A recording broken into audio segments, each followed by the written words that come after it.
Okay, with the start of my first word, my time will begin. Hey everyone, thanks for joining the first Constructive Speech and Debate podcast. This is a podcast for everything speech and debate in Texas. Our names are Ryan Stokes and Kenny Adcock, and we are excited to continue this journey with you.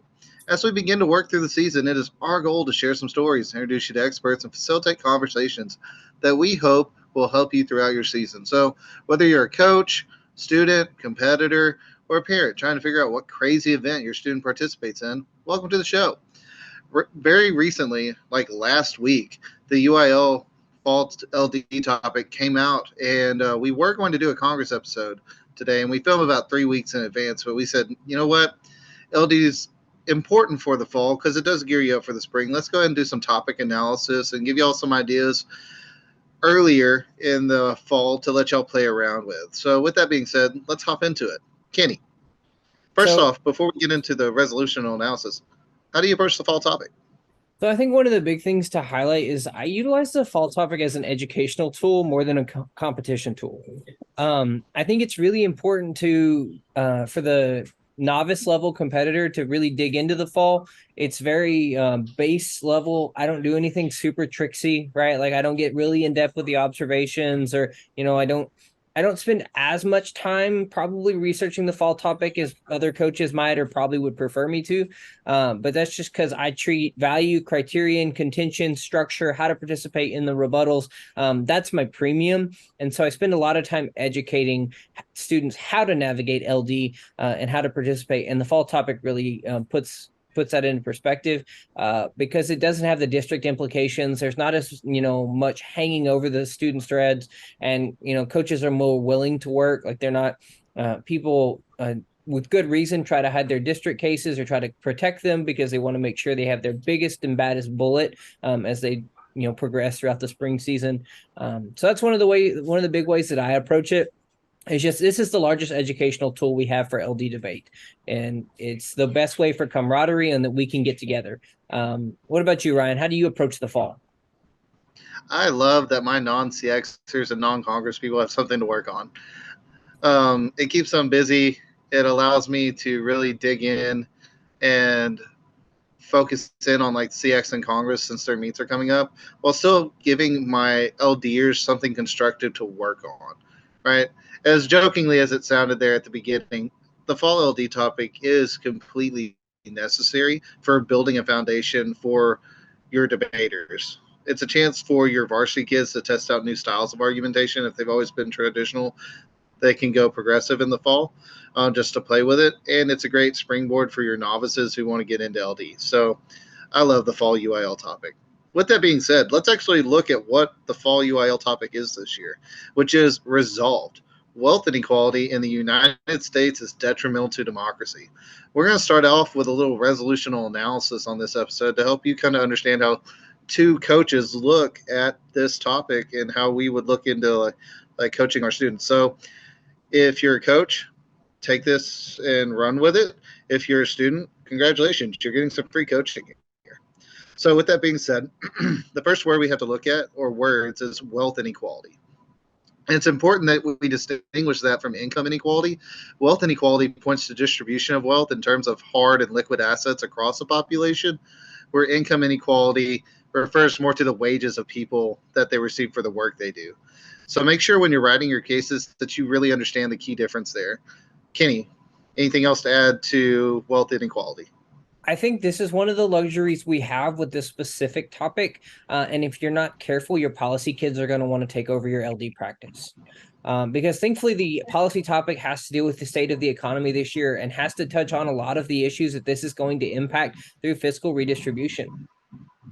Where we have to caution you is that there is a true difference between wealth inequality and income inequality. I think income inequality is really what the policy topic has a lot to deal with this year, and that's why that fiscal redistribution is important. Whereas this one's actually looking at the wealth, right? The assets, as you mentioned, the distribution of wealth, the terms hard, liquid assets are really what this topic isn't dealing with.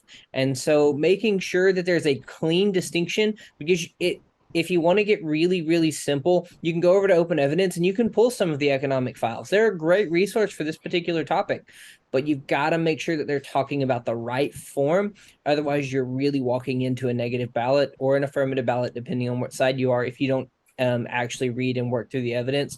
Because as a coach and as students, we get busy, and when we get busy, we tend to get lazy, and lazy, it equals bad cards, bad warrants, and that's not what we want. We don't want to create bad habits and bad practices. Yeah, for sure. So our next keyword that we need to look at is detrimental, which is going to be detrimental to the resolve. Yeah. So it's the key word in the resolution, in my opinion, and it requires a common understanding by the affirmative and the negative if a good debate is going to happen. Most definitions of detrimental are going to say something along the lines of detrimental just means harmful or damages something, which would be democracy in the terms of the resolution this year. So debaters should be ready to defend this common definition if that's what they're going to do and have a good understanding of it. And they should also write good attack cards against it, right? Such as being able to quantify and not just qualify detrimental. Kenny, can you expand on that quantifying what a word means? I want to second with you for a minute that I think this is where the heart of the debate is going to happen on this year's topic in the fall. I think it's where a lot of people are going to get into the meat and potatoes of the resolve. And so I totally agree and support the notion that this is probably the most important word. And I think it's because of what you just mentioned, right? The idea that if a competitor does not come up and quantify, right? Produce some level of this is the actual detriment, right? This is how bad it hurts democracy, that the debate skews to the negative, because the negative can then get up and say, this is absolutely detrimental to democracy. Democracy is dead because of wealth inequality, and 50% of the time. And as soon as they've given that number, most of your judges are going to buy into it, as long as there's a level of evidential support. Because this is where LD gets a little weird, because a lot of those qualifying statements that we see in data and research are definitely supported, right? They're encouraged in LD. We want those analytical claims. We want those analyses. We want you coming out. We want you sounding like the smartest person in the room. But because of this term in the resolve, we have to have some level of how bad or how detrimental is this to democracy, and how does it sway the round? Is it, it's so detrimental to democracy that democracy is dying completely, or is it democracy only gets hurt a little bit, and that's why it's not as detrimental as the AF wants you to believe? And that's why that quantify and qualify, or those types of data are going to be really important when you're building your casework throughout the season. Yeah, no, that's great analysis. Okay, so let's look at the next key word that we need to really hone in on when we're doing our resolutional analysis, and that's going to be democracy. So democracy is generally understood as a representative form of government, like what we practice in the United States. But at its heart, it means that all citizens of a nation have a right to vote and influence their nation. And there's some real key stuff we need to understand about democracy, and that at the heart of it is about that influence. I'm going to share more about that in my big idea. But the next word we need to hop down into is going to be the United States. I have a feeling that a lot of beginning case builders will write a US-centric cases or AFs that only have impacts that have to do with domestic events. Okay, but I personally feel like this is a huge mistake. The US is a global hegemon, right, that influences democracies and economic policies of other countries around the world, right? So I think cases that could easily take the topic global by linking wealth inequality in the US to also hurting other democracies at the contention level. What do you think about that? Can you think it's strong? You want to add anything? Maybe an I argument think it's an against it? observation that the affirmative is definitely going to have access to, that if they want to scope the round down to that United States, that it creates an offensive framework to take that negative out, right? Because if I'm the negative, I'm automatically thinking about how does wealth inequality impact the democracies across the world? Because you're absolutely right. The U.S. is a huge hedge. We're one of the three top, powerful countries in the world. Nobody can refute that. And at the end of the day, when our democracy is hurt, it impacts the way other democracies are viewed in the world. And so I think as an AF, I think the observation is good. I think it creates great clash. I think it creates a great, level of the debate that can happen on the framework level. And at the end of the day, I think that's one of the things that's really beneficial out of the fall topic is like learning how to clash and learning how to, engage with each level of the case, and making sure that you're not letting anything fly across the flow or shadow extend, if you will. Yeah, and when not to scope the round, right?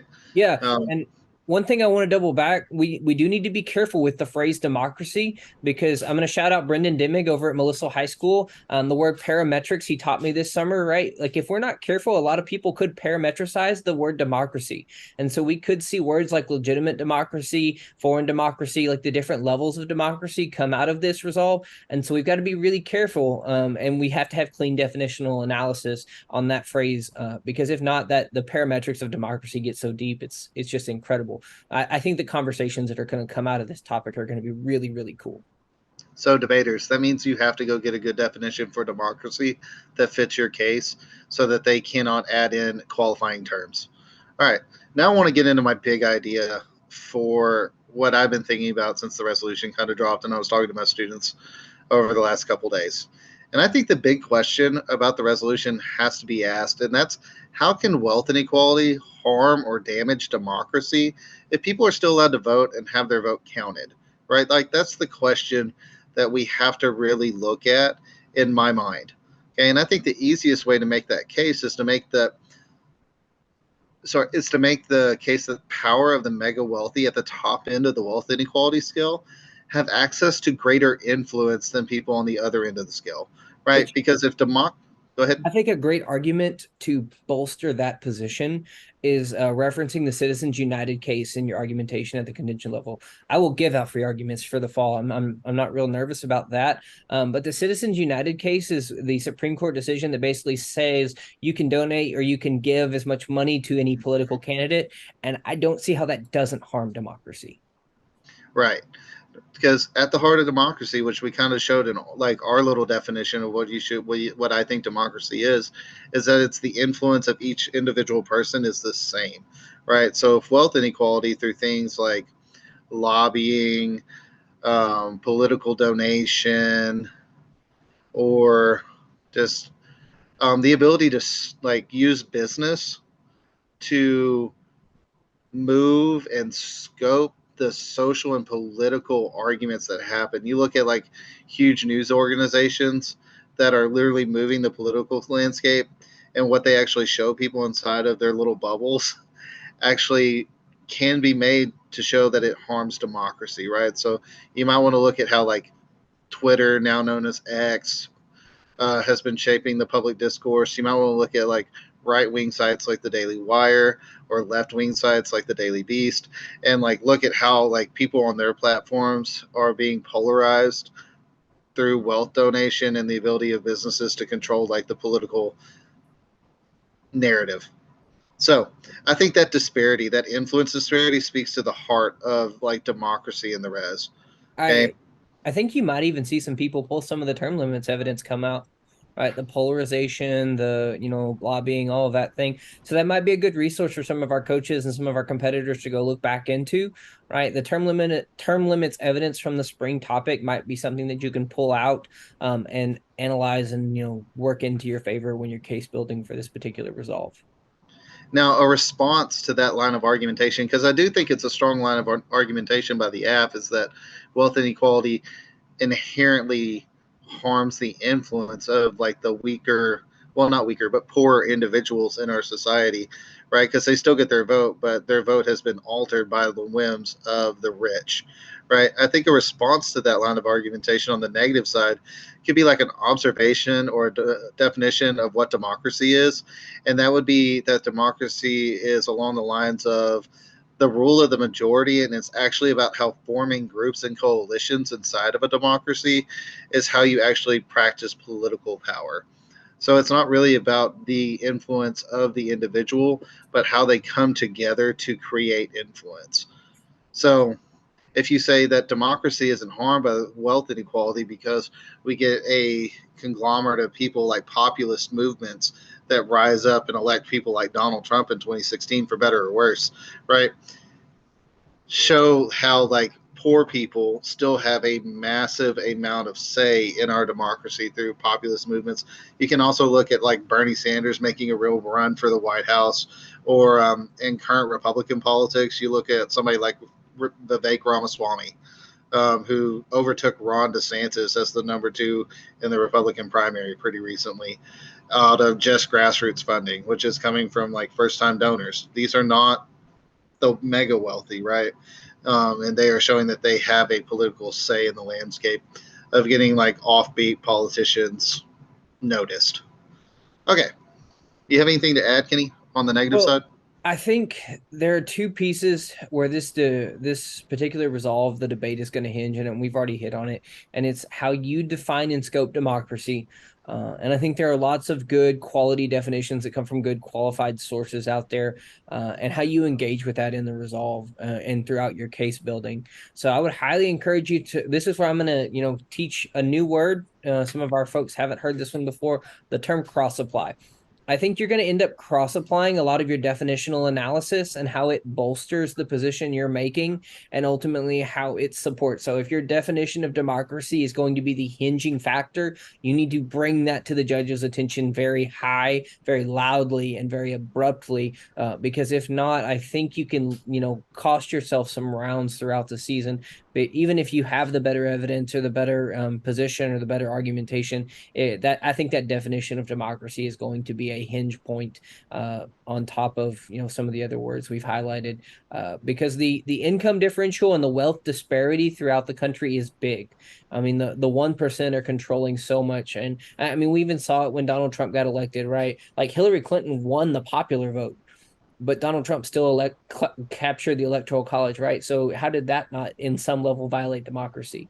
And so I think there's some good argumentation and good evidence out there in political elections, in political funding, polarization, echo chambers, things in those lanes that I think are going to be really good conversational pieces to this resolved and good educational tools as we build throughout the season. Yeah. So now that we've given kind of our resolutional analysis and some big ideas that we think are really going to play around the word detrimental and the word democracy, and told you a little bit about scoping, whether or not you want to keep it just US centric or explode it out to the whole world. You're probably wondering, okay, that's nice, but I have trouble picking values, right? So we want to look at some like 5 values that I think are going to play this year in the debate space. And the first one's progress. Okay. Progress will be an easy value to go for on the affirmative side of the debate. If you pair it with a criterion like equity of individual influence or maximizing minority representation, your cases should be able to demonstrate how progress is being halted by influence disparity between the wealthy and the not wealthy. Okay, so really consider progress if you're going to run on the AF, because we need to show how democracy is progressing and how wealth inequality stops that progress. Makes for a really nice, easy, clean, understandable value, especially at the novice and intermediate level. Can you got anything to say about progress? Progress, I think, is going to be a really simple value for your novice kid to understand. It's going to be really ideal because of the way we've seen government progress, the way we've seen. I think you can even go a little bit deeper rather than just progress. You could do governmental progress, you could do democratic progress. You could really get into those quantifiable phrasing in your value, because we want to, I think with this resolve, you could do economic progress. I think there's some really good subcategories that you can get into and really bolster your case if you want to take it a step farther. Okay. The next one we want to pitch to y'all is quality of life. Now, affirmative cases are a little shaky on the topic if they're using quality of life this year, but I am sure that you will hear some. If you're going to run quality of life on the app, I would tie quality of life to the resolution by showing how wealth inequality hurts the majority of voters in the United States, right? It hurts their influence or whatever you want to say is harmed. And Hashtag then disenfranchised voters. yeah, disenfranchised voters. Pair it with a criterion along the lines of pragmatism or legitimate government to show that democracy functions better when it's not harmed by wealth inequality. It gives you a semi solid framework, but I would really, really push for you finding a better one than quality of life if that's been kind of a staple for you in the past. Yeah, Anything to add, Kenny? I think quality of life is going to be a a value that pairs really well with the dehumanization arguments, the minorities arguments, because I think there's good ground in quality of life and how the wealth disparity has impacted the marginalized and really hurt those people. I don't disagree with you. I think quality of life is really, it's just really base level. I think it's going to be really easy for negative debaters to come up and say, well, their quality of life right now is like sustainability. Like there's some good like quality of life bad arguments that really will turn this value. And so I would encourage people to use it as a last resort. You get into a bind, you can't think of anything else, but it would not be my go-to value for this particular resolution. Gotcha. Now, the next one, I would literally bet my paycheck on debaters seeing cases that justify using this term I'll raise as you the my value in salary. the ground, and I'll it is raise you my salary. democracy. I will Yeah, raise you my salary because there's no doubt in my mind that the files are going to say it, democracy, democracy, democracy. But the highest value for the round is democracy because the resolution asks us to evaluate what's good or bad for democracy. I can almost see exactly. phrasing myself. Yeah, Um, right. I would bet my paycheck. So democracy isn't a bad value for either the F or the neg this Not year. at all. As much as we joke there, it's a perfectly reasonable value to go for. Just make sure that when you're defining it with card work, that you do so in a way that is beneficial to your side, right? We talked about this at the top about how democracy is one of those key words. If you're going to use it as a value, it better be able to support your case, right? All roads better lead back to how you are interpreting your version of democracy. So go back a little bit in the podcast and listen to the analysis on the big question presented in the topic if you don't remember what we were talking about. Okay. The next one we want to talk about, this one's a little offbeat and I kind of like it, is equality of opportunity. I really like this one as an AF value for the fall, right? It allows kids to play with a kind of an offbeat value before it really matters because it's not one you hear very often, but I think it ties really well to the resolution. I think it can be used on either side. And equality of opportunity just simply means fairness that grants everyone the same chance to rise in the economic and social system, regardless of circumstances of birth, right? So whether you're rich or poor in America, you're still advocating that everybody has the opportunity for their voice to be heard if you're on the neg, right? And if you're on the AF, you're claiming that this equality of opportunity in the political sphere is actually being detrimentally harmed by wealth inequality, right? We don't actually have that American dream anymore when it comes to our political franchisement because of wealth inequality in America, right? So I think equality of opportunity plays is could be a really fun value to maybe write your first case around if you're looking to explore a little bit. Kenny? I'd be intrigued to see where you came up with this because equality of opportunity, I think, could be really interesting. Um, I think it's a great like depth of equality, right? We see a lot of values that encompass equality, whether that be equality of rights or equality of opportunity. I think that word is really really beneficial to the case. I think a lot of people are going to be able to tie that into the definition of democracy really well.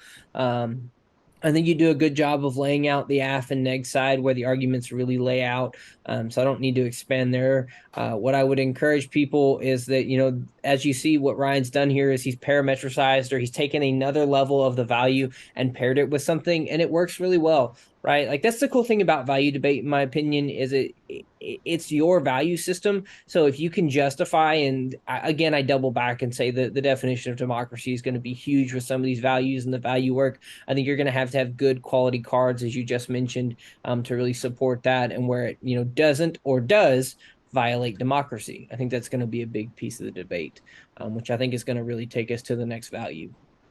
Yeah. So the next value I want to highlight is also a little offbeat, and that's human dignity.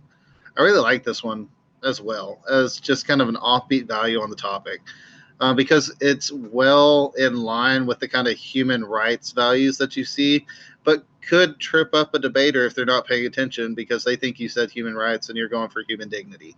Okay. The AF can argue that human dignity is tied to political influence in a democracy and fairly easily, right? That wealth inequality is detrimental to that influence and thus stripping the poor and middle class of their human dignity, right? If you don't have the ability to advocate for yourself in a democracy, then you are no longer being treated as a real civilian in that democracy, right? And if that is part of what we define human dignity as, is having the ability to represent ourselves, then you're stripping of me of my dignity as a human, right? And you can pair these really well with criterions along the disenfranchisement of minorities, women, or um, just like class system type arguments in the criterion level that you can word to your own heart's content. So, Kenny, do you have any thoughts on human dignity? No, I think you do a really good job. One of the things that I want to make sure we cover is I do think you still need to prep out the base values, right? I think John Locke's social contract theory could be one that people utilize on this. You're probably going to see justice. Which camp of justice people plant themselves in is up for debate, and that's an episode in itself. We could talk about that later. Whether you're on Rawls or Nozick's or Locke's or wherever you fall in the justice camp. I'm sure UTIL is going to be one, right? Like I would highly encourage people to remember what those basic values, those generic universal value statements are: utilitarianism, deontology, because it's not impossible that people pull those because they're just so used to writing morality, because morality is the base value for all LD cases. It is the value in which LD cases exist in, no matter what the resolve seems to live in. Even though I think morality is a bad value to pick for this particular topic, I'm sure somebody will. I mean, you said util, which is one of my favorite words in the debate space on the LD side because of negative util, which I've read in the past with a great debater who's graduated back in 2020. Hey, shout out Um, Ashley James. She's a beast, yeah, man. yeah, she's doing great. But the negative util by Karl Popper kind of like looks at eliminating the bad to achieve the most good for people. And if we look at this resolution, right, what do we need to get rid of that's hurting people to create the most good?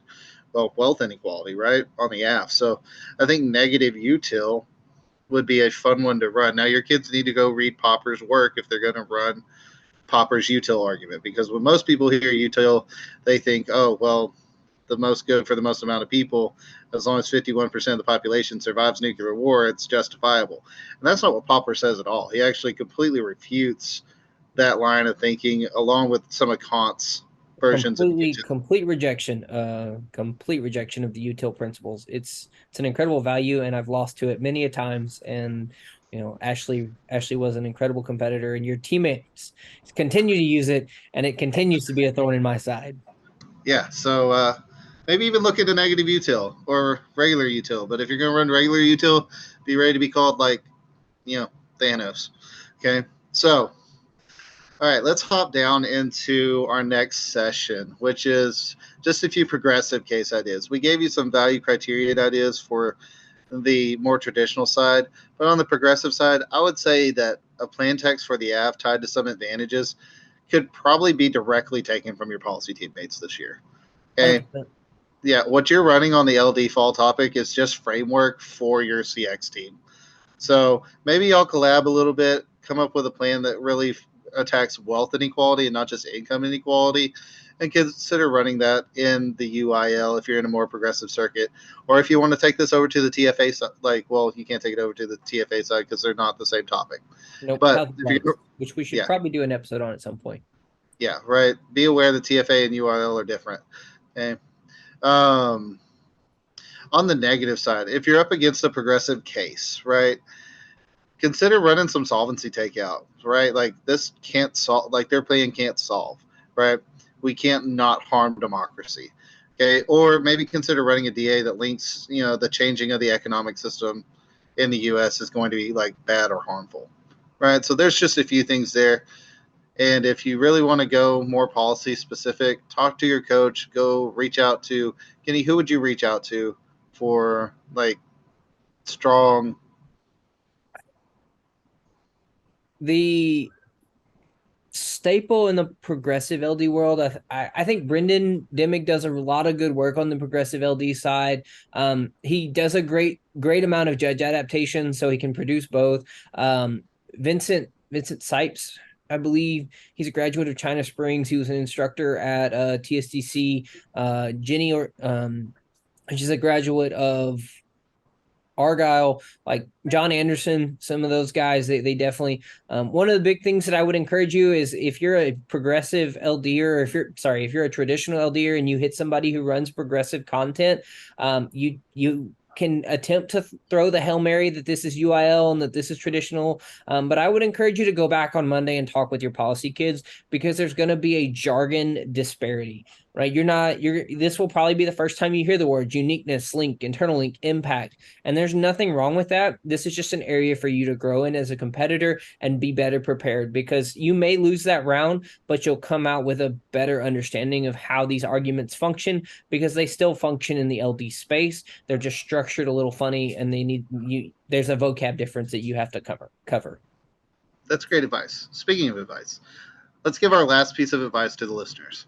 So, my last piece of advice goes like this: don't get caught up thinking that you have to advocate for socialism/communism versus capitalism on the app.